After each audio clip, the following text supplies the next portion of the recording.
Très physique hein, celui-là.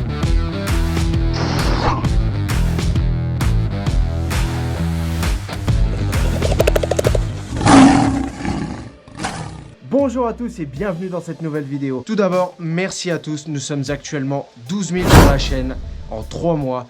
C'est juste incroyable. Merci beaucoup. Merci du fond du cœur à tous. Pour ceux qui débarquent sur la chaîne, vous y trouverez un gars déterminé. Ah oui, c'est moi, qui développe le parcours primal. C'est un style de mouvement inspiré des éléments de la nature, des animaux et de notre héritage génétique concernant nos facultés physiques, ancestrales et instinctives. En gros, je saute dans les arbres comme Tarzan, je grimpe des gratte-ciel comme King Kong, et le tout avec une agressivité de viking. On fait gaffe. Pour en venir au sujet de la vidéo, il y a longtemps que j'ai envie de me fixer pour but de progresser sérieusement en escalade. Depuis toujours, c'est une compétence qui me fascine. Alors vous me direz, mais Léo, t'escalades déjà des buildings?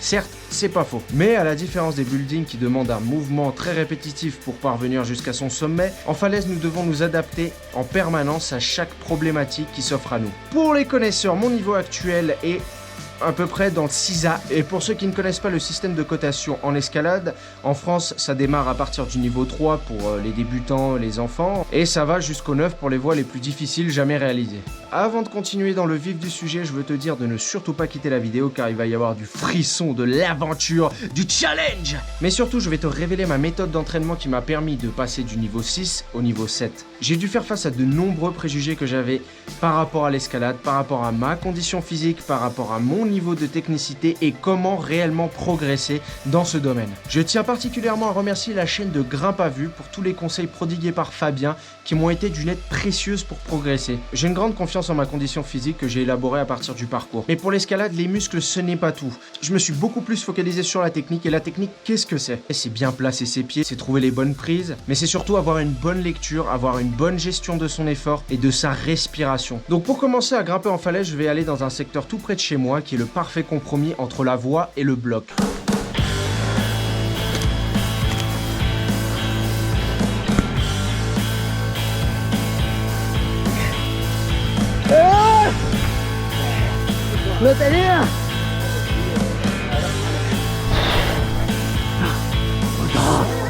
C'est un petit 6B+, bloc, assez physique et technique.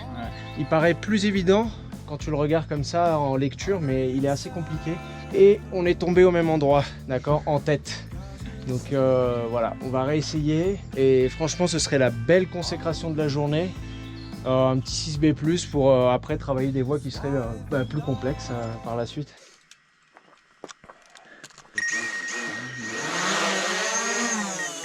Tu donnes tout, hein? Ah non? Si.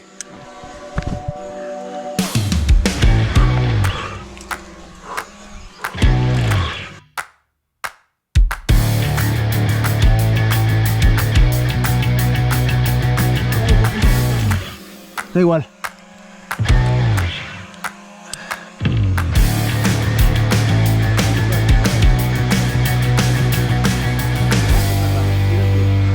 Más abajo, ahí.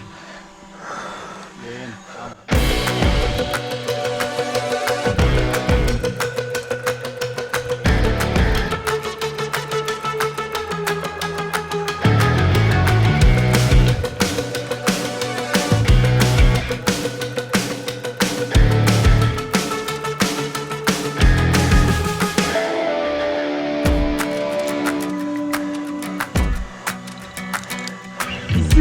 Ouais!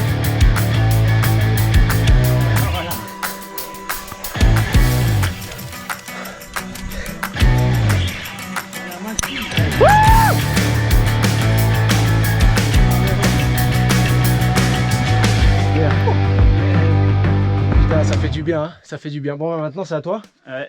Là, tu vas la faire. Moi, j'ai confiance. Ah, j'espère. Allez.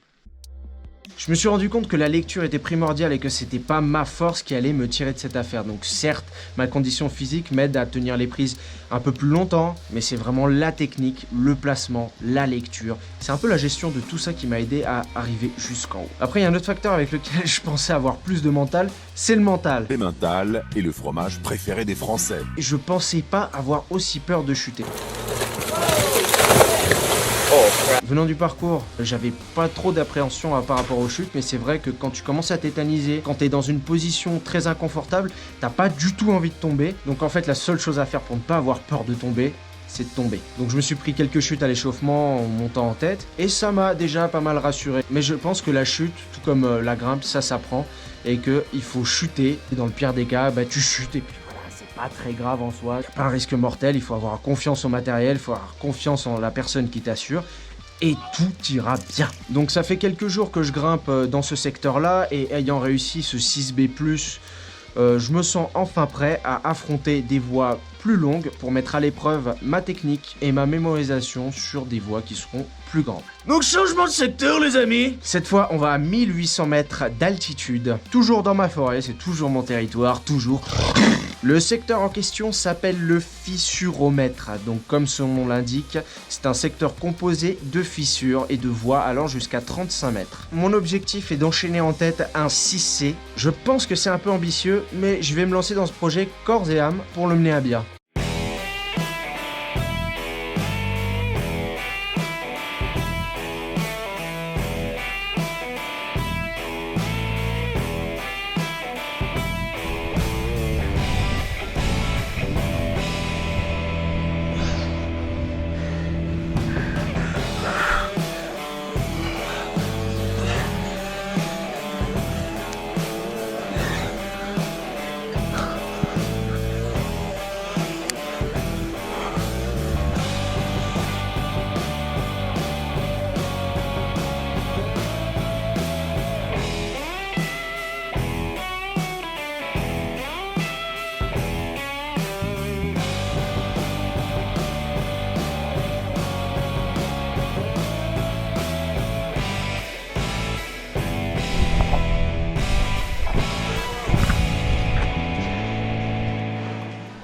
Ok, bájame.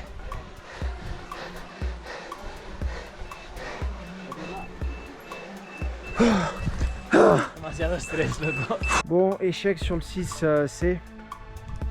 Je suis mort, il faut que je me repose. Je suis venu jusqu'en haut alors que je suis vraiment tombé dans la partie la plus facile parce que j'étais séché, j'en pouvais plus. Je pense que c'était pas un entraînement en vain, ça va mûrir un peu dans ma tête et que le prochain jour, en étant moins fatigué, il passera. Donc voilà, très physique celui-là, hein. Très physique et très long parce qu'il fait peut-être 25-30 mètres à travailler, mais je pense qu'aujourd'hui il y a déjà des automatismes qui sont bien rentrés. Allez.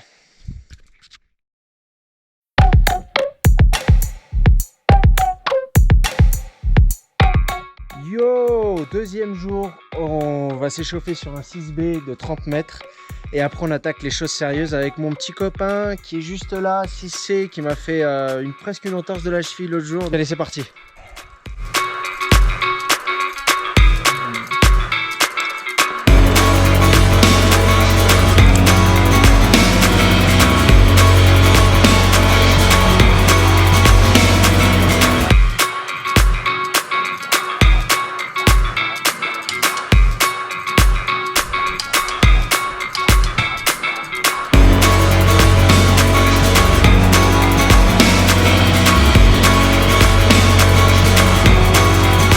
Bueno les amis, on s'est bien échauffé, on va s'attaquer tout de suite au 6C. Je vais le faire une fois pour m'échauffer, pour réviser un petit peu les passages qui sont pas encore super clairs pour moi. Puis après on enchaîne directement en tête.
Allez, loco!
Vale.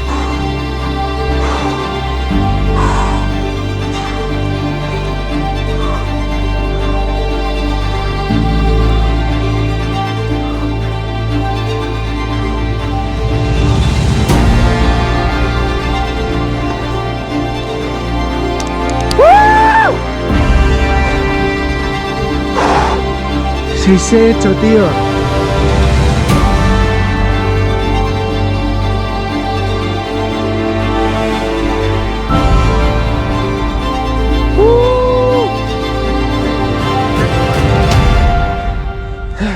Muy buena, tío.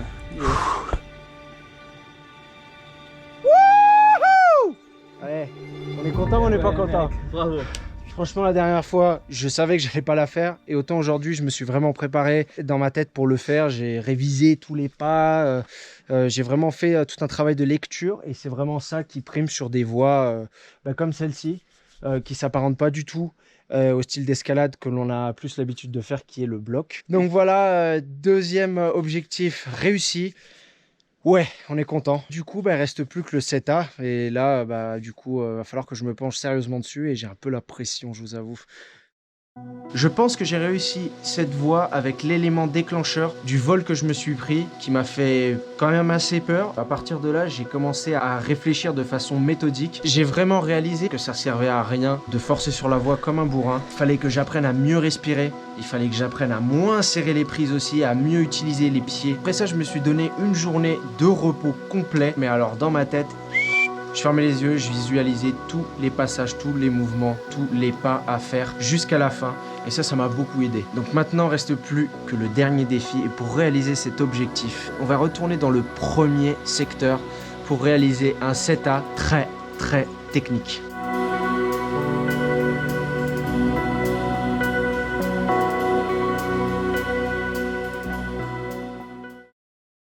Bon, voici le fameux 7A qui s'apparente beaucoup à une escalade de bloc. C'est assez technique, c'est des monodoigts, c'est une escalade que j'ai pas forcément l'habitude de faire, c'est pas mon style d'escalade. Je vais monter le 6A à côté, je vais faire le relais là-haut et on va faire encore des échauffements en moulinette pour voir si ça passe après par la suite. Allez Léo, elle est à toi. Hein. Bah là le 6, je me fais pas trop de soucis, hein. Je pense que je vais y arriver. Ah, je sais.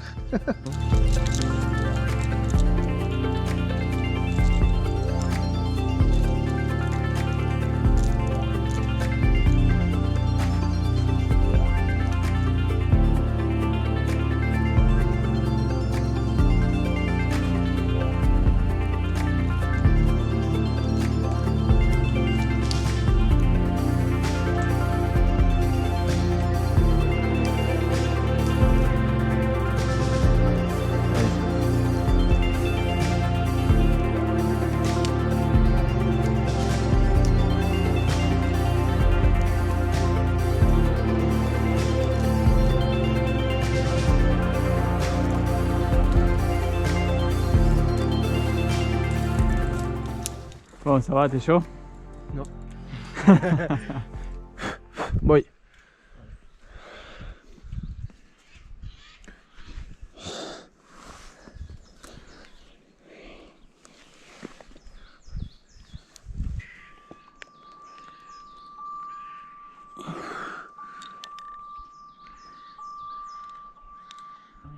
Ah, souda.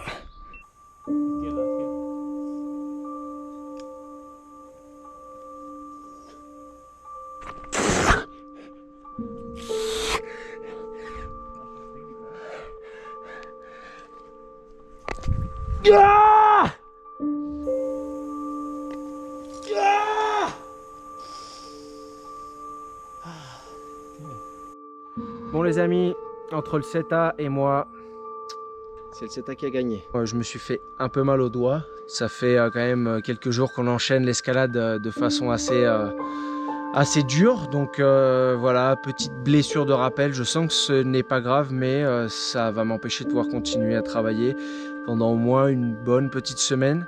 Voilà, ça reste un objectif à atteindre. Je vous mets tout de suite la montée en moulinette. Comme ça, vous pouvez voir à quoi ça ressemble.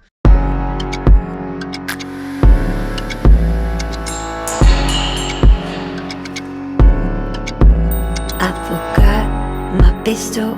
I don't have my gun. When I shoot, I miss. Have to focus right now. The stakes are running very hard. Drive through.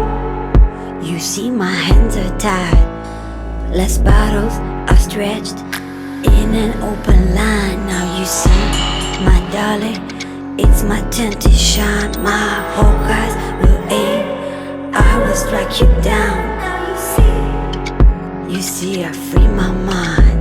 Now you see, I free my mind.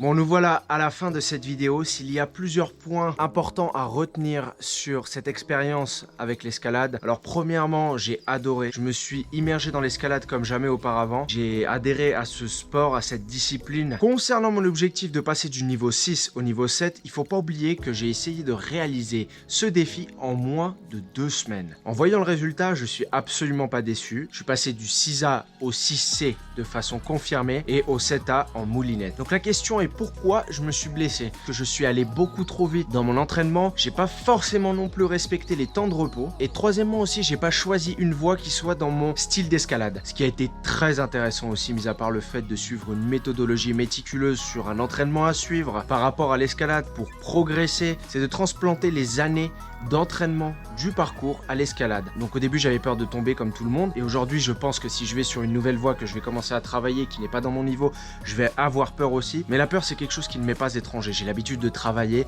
avec cette pression, avec la peur, avec l'adrénaline, et moi c'est ce qui me motive, c'est ce qui me plaît. Tout l'aspect mental, la psychologie qu'il y a derrière, la réussite, c'est ce qui m'intéresse le plus dans ce que je fais. Après, tu as beau avoir le plus gros mental de la terre et pas avoir peur, la nature reste toujours la plus forte. Si elle a décidé qu'aujourd'hui tu passeras pas, tu passeras pas. Dans le parcours et dans l'escalade, s'il y a quelque chose à retenir, c'est qu'il faut aborder l'obstacle avec beaucoup de respect, beaucoup d'humilité et avec de la patience. J'ai très envie de continuer à progresser et ce sera très certainement le sujet d'une prochaine vidéo. Par ailleurs, je voudrais remercier mon compagnon d'aventure, assureur, Eric, qui a été indispensable pour moi pour cette progression, tout simplement parce que sans assureur en escalade tu n'avances pas, mais aussi pour ses conseils, sa motivation et sa disponibilité. Sans lui, ça aurait été tout simplement impossible, alors merci beaucoup Eric. Bon, malheureusement les amis, c'est la fin de la vidéo. Je vous conseille fortement de vous abonner pour suivre les aventures de Jumanji. Profitez-en aussi pour me lâcher des petits pouces bleus, ça fait toujours plaisir. Et puis n'oubliez pas d'activer les cloches de notification les amis. Sur ce, je vous dis à la semaine prochaine.